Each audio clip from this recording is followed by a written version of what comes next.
twesizayo nnyo mukumulamuko katweyongereyo nga tulaba omusulo gw'obumyu emigaso gye tusobola okugufunamu. Abantu abasinga babadde tebamanyi nti ate omusulo gw'obumyu gusingira ddala n'ennyama y'obumyu naddala wano mu Africa, kubanga mu Africa tetunaba kuyiga kulya bumyu naye bannaffe abazungu bo babulyanga white meat. Ne South Africa bwe nali South Africa bali bawoomerwa obumyu. Ekyamazima obumyu tebulina masavu mabi oba ge bayita cholesterol, ate nga bukula mangu. Akamyu kakula mangu, emyezi 6 kaba katuuse kaba kakuze. Naye mu nfunde ezisinga abaana abasinga balunze obumyu ninga babulundira ku scale embi. Naye olwaleero zamaanyi gange wengendo gateeka wadde obumyu bukolanga ennyama eri abantu abamu, nenza amaanyi gange ngatadde ku kivaamu nga gwe gw'omusulo. Omusulo gw'obumyu bugagga. Omusulo gw'obumyu tusobola okugukozesa okwekulaakulanya. Kati kiki kye tugenda okukola? Weetaaga ekiyumba ekizimba obulungi nga bwe mulaba ekiyumba kyange kino. Eno kalina ya bumyu wano wansi oteekayo ne waggulu okola ki? Oteekayo. Osobola n'okwongerako kalina ey'okusatu.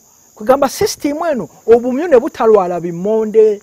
Mulunzi obumyu naddala abavubuka n'abantu abakulu naye bulwala ebimmonde, bulwala ebizibu, bufuna ebizibu bingi nnyo, buzimba embuto olw'obukyafu, tebufuna mazzi gamala, bulwala omusujja, bulwala ssenyiga n'ebifuba kubanga obuyumba bubi. Naye kati mulaba akayumba kano kalungi nti kalina n'amazzi, kalina water supply nga bwe mugiraba waggulu awo. Amazzi gatambulira mu tube ate nga amazzi gano masengejje, gabeera masengejje bulungi nnyo ne gatuuka ku nipo. Kuliko nipo kalaba kati kano kali mu kunywa ku mazzi kenywere ku mazzi, ensene etuyanya bangi nnyo. N'olwekyo mwe bunywera omwo ate kuliko obukopo mwe buliira emmere. Emmere buliira muno emmere. Kati nga bwolaba wano kasokoddeyo emmere ogiteeka wano. Ogiteeka wano. Katulina emmere nnyingi nnyo gye tukola katugeze nga pellets. Pellets zino eza saffron. Saffron ayongera akamyu kano okufuka. Akamyu kano ne kafuka nnyo. Kati obuteera wano mu mugundi muno. Obuteera muno. Oba osobola okuteeka omuddo gwonna oba kafumbe oba mukasa. Naye obuzibu bw'omuddo ogwo nti oluusi buzimba embuto naddala obumyu obuto. Ne kati oteeka muno guggalawo ng'obumyu bwo bweriira nga n'amazzi bufuna. Kati eno system nnungi ne bwe kafuka kalimbwe ayiika kuno, ne bwe kafuka omusulo guyiika kuno. Kati eno gata oba olugogo ne kukuŋŋaanya omusulo era gumulaba omusulo gwe tufunye guno kubanga bwe tubuwa saffron bufuka nnyo.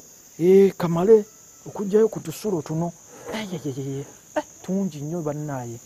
Omusulo gw'obumyu ogulaba guguno, omusulo gw'obumyu guguno gwe tulembese guguno gwe tulembese. Tuli mu practical wano eyakatwegattako. Tuli mu kuyiga okugatta omutindo ku musulo gw'obumyu ng'ekyobugagga. Kati guno ngulembekedde mu lunaku lumu. Lwaki? Obumyu bwange bulabirira bulungi nnyo. Era gwe naawe ali eyo omuvubuka abayagadde akayumba kano ak'obumyu osobola okukafuna ku Prof Bioresearch ak'omulembe ng'obumyu bwe bufuka n'olembeka omusulo guno n'ogugattamuko omutindo. Era mu mbeera y'emu omusulo ogwo tegukoma bukomi awo, ddagala eri ebirime. Tegukoma bukomi kubeera nga kigimusa naye ddagala eri ebirime. N'olwekyo eno unity osobola gisanga ku Prof Bioresearch bw'oba ogyagadde erembeka omusulo ate n'obumyu ne butalwala. Ate ng'osobolerwa n'obujjanjaba ng'okozesa Fives oil. Fives oil ono oteeka amatondo 20 wali mu kidomola eky'amazzi ne bunywa ku ddagala lino. Nakugamba Fives oil osobola n'omugattamu oligano n'ojjanjaba obumyu, gaasi, musujja, ssenyiga, bifuba byonna zize mbisomesa. Ate bwe bubeera gaasi abusumbuwa nnyo tulina n'omusulo gw'ente tugufumba nga bwe nabayigiriza okufumba emmandule. Omusulo ogwo n'ogulembeka bulungi nnyo nga bwe tulembeka. Kati ogutonyeza ku lulimi matondo 5 5. buli kamyu naddala obufa gaasi. N'olwekyo gwe omulunzi w'obumyu ng'ayagala okwongerako okusansiwa okulunda obumyu ojja kujja ku Prof Bio Research wali Bombo Road weetandikira ku Equatorial Mall oba ekisenge 152 wonna wooboze wonna twagaziwa ekizimbe twakimambira n'olwekyo osobola okutusangawo. Naye olwaleero njagadde twogere kugatta omutindo ku musulo gw'obumyu. Omusulo gw'obumyu ng'onaagukozesa olina osooka ogukaatuusa, olina osooka ogufamentinga, olina ogufamentinga oba okugattako omutindo nga okola kye bayita fermentation. Kati biki bye weetaaga? Weetaaga obumyu bwennyini of which nze mbuyina. Olina olembeka omusulo guno nga bwe mugulabye nga tugulembeka. Bw'omala ogufuna funa sukaali ggulu wuuno. Kati omusulo gw'obumyu gwo guli awo. Tufuna lita 2 ez'omusulo gw'obumyu. Zino ziri lita 10 nawo ne lita 10 endala bukyafuka nkyalembeka. Kati funa ne kilo ya yeast yo tubwabeera. Yeast kye kizimbulukusa. Yeast oyo yakatuusa sukaali ggulu. Kati ogenda okukakkana ng'omusulo gw'obumyu nagwo gwonna gusukatuuse. Omusulo gwaffe tugufunye guguno. Soke ngugyewo. Ngugyewo bulungi mpola mpola. Soke nguzze wabbali. Omusulo. Kati ekiddako kupima yeast na sukaali ggulu. Kati pima yeast. Yeast kilo.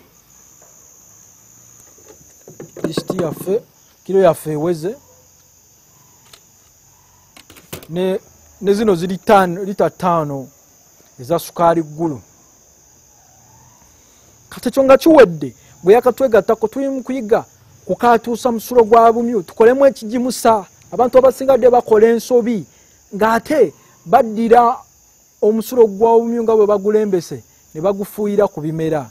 Ensobi ey'amaanyi ennyo. Ne kati wano tulina okugattamu ebirungo bino. Ebirungo bino biyamba ebirungi ebiri mu musulo gw'obumyu okweyongera. Era ng'ekyo bwe kiba kiwedde yeast waffe olwokuba nti yeast ayagala nnyo ebbugumu. Yeast ono ofuna yeast osobola kujja ne ku Prof Bio Research ku Equatorial Mall wali n'omufuna yeast. Yeast ono yakatuusa sukaali ggulu ate sukaali ggulu n'ayongera ebirungo mu musulo gw'obumyu. Naye yeast yeetaaga nnyo ebbugumu. Kati awo tuteekamu amazzi agabuguma. Tuteekamu amazzi agabuguma. Mu kiro emu oteekamu afulita amazzi agabuguma. N'obitabula. N'otabulamu bw'oti. Yeast. Tugenda kukaatuusa omusulo gw'obumyu. Kati ekyo nga kiwedde jjukira eno kiro emu eya yeast gye wapimye. Yeast oyo nga gwe bakozesa emigaati. Kati ekiddako kyaki kyakugatta bintu bino tukolemu ekigimusa. Omusulo gwa bumyu guno tugulembese. Omusulo gwa bumyu gugu enda kujjuzaawo bulungi omusulo gw'obumyu guno. Omala okujjuzaawo yiwamu sukaali ggulu yenna. Kati ekiddako yiwamu yeast yenna. Bw'omala omuyiwamu yeast yenna agenda kukaatuusa sukaali ggulu. Olumala obitabule bw'oti. Obeere ng'obitabula. Obitabula. Tobibikkako. Funa w'okiteeka bikaatuuke kuba wonna abibikkako yeast oli ajja kufa. N'olwekyo bitabule buli luvannyuma lwa nnaku 3 ofuna omuti gwo oba omulawo n'ojja n'obitabulamu. Bwe yakatwegattako tuli mu kuyiga kukola kigimusa okuva mu musulo gw'obumyu. Ekya zaabu ekitamanyi na nnyama eva mu bumyu kubanga kyo kyamaanyi kirina akatale ate nga kirungi nnyo mu organic farming. N'olwekyo bino jja biterekera okumala emyezi 2. Emyezi 2 kijja kukola bulungi nnyo. Naye buli luvannyuma lwa nnaku 3 obeera otabulamu mu kigimusa kino n'okitereka okumala emyezi 2. Kati bwe kimala okukaatuuka obulungi kisengejje ofuna akatimba oba olugoye olwa pamba olwa cotton n'otulula n'ojjamu ebiba bisigalidde byennyini n'ebikutubba byonna n'ebintu byonna ebirimu oba luyinjanja bintu birala byonna kati awo n'osonako liteemu eyo n'oteeka mu kidomola kya lita 2 n'ofuuyira ebirime byo. Naye kati ngaffe ku Prof Bio Research tulina science katulina ka oil akava mu bukuta bw'embaawo nakabasomesaako mu abazze nga bagobera embozi z'omukenkufu bakayita DMSO. Kati bwe bibanga emyezi 2 giweze okayiwamu konna okayiwamu miruzi 2 bw'okayiwamu kongera amaanyi ekigimusa nti yandikozeseza lita namba mu bomba n'ofuuyira ekirime oba katugeze obutunda abo ku kikolo n'amakoola ate okozesako miruzi 2 zokka. Era kati nga bwolaba guno omusulo gw'obumyu ku Prof Bio Research nti toyetaaga teekamu lita namba okufuuyira ebirime byo wabula oteekamu miruzi 2 bwe busaanikira nga 10 buno. Gwe ayagala okwongerako ate omutindeera okukyongera amaanyi ekigimusa kyo nga bonna bolaba bannaffe ababijja ebweru we bakola. Waliwo kabuto k'embaawo ke bayita DMSO nagamba kavuga eddagala ne mu bantu ne kalituusa mu butoffaali obusembayo kati ne mu birime bw'oba okatadde mu kigimusa kakiyingiza ne kituuka ku kataffaali kali aka chlorophyle kirime ne kikola kiragala ate kijjukira buli kirime bwe kikola kiragala omungi ate kikuwa nnyo kugamba kibala nnyo bwe biba ttooke liba ddene buba butunda buba buwooma ate nga bunene kati kano osobola okukasanga ku Prof Bio Research. Naye gwe atasobodde oba osobola okukwata lita namba n'ogiyiwa mu bomba n'olyoka ofuuyira kati awo oba okoze ekigimusa. Ate gwe ayagala okugoba ebiwuka omusulo gw'obumyu osobola ogukwata nga bwe tugulembeka omusulo gwaffe gukyasigaddewo n'osenako lita emu kano akagundi ka lita emu lita emu ey'omusulo gw'obumyu eno bw'omala ogisena n'opima grams 10 ez'evvu kati jjukira kiri kyansoose obayigiriza kigimusa kati grams 10 ez'evvu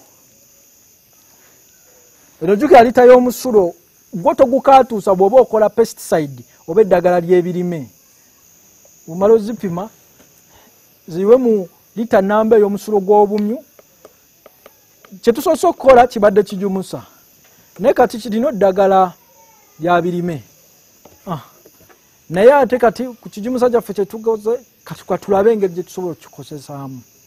Kwata bomba yo giweeke ku mugongo giweeke bulungi ku mugongo n'olwekyo ng'ofuuyira ga rosemary jjukira rosemary eno twamubagamba tumubagulako mulaba bwamunyirira negwe n'olima bu rosemary nga tebusituka fuuyira kikwasi ku kikolo ne ku magoola musulo gw'obumyu nga bwe nabagambye gukola ebintu bingi gugoba obuwuka bw'obayita white flies guyamba okugimusa ekimera ne kiteekako green mungi nnyo amakoola ne gakula mu bungi nnyo nga bwe mbagambye mu abalimu obutunda mu abalima ebitooke abalima kasooli abalina ebimera nga birwalalwala lino ddagala lya butonde olaba ono neva bena naye mulungi bintu obirabye ebintu teweetaaga kubanga bagenda Bungereza osobola okutandika enkola yaffe y'ebintu ebadde bwetu ya kijegajega n'olaba nti n'olunda obumyu kapa ne zibulya emisolo ne ziri obumyu bwo lwakuba nti obulekaawo mu kiyumba